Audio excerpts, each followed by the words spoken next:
Bueno, creemos que puede influir en el sentido de que las empresas textiles valencianas pueden exportar a esos países y pueden abrir sus mercados.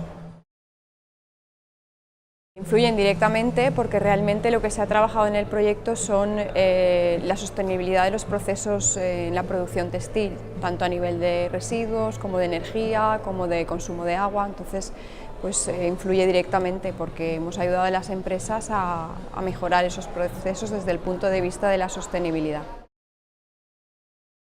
Bueno, pues indirectamente, si los procesos son más sostenibles, a largo plazo las empresas van a ser más productivas y van a ser competitivas con respecto a otras empresas que no tengan estas tecnologías y estas metodologías implantadas. Han participado centros de investigación ligadas a las empresas textiles de los 4 países integrantes dentro de o participantes en el proyecto: España, Italia, Egipto y Túnez, y luego también organizaciones gubernamentales o asociaciones empresariales que realmente son los que dan fondos, los que aunan todo este tipo de pequeñas empresas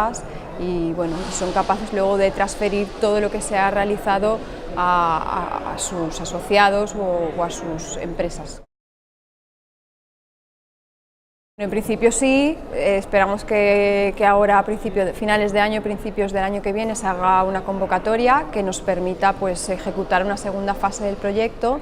y que todas estas propuestas, metodologías puedan llegar a implementarse no a escala piloto, sino a gran escala pues en un número importante de empresas textiles en los 4 países que han participado.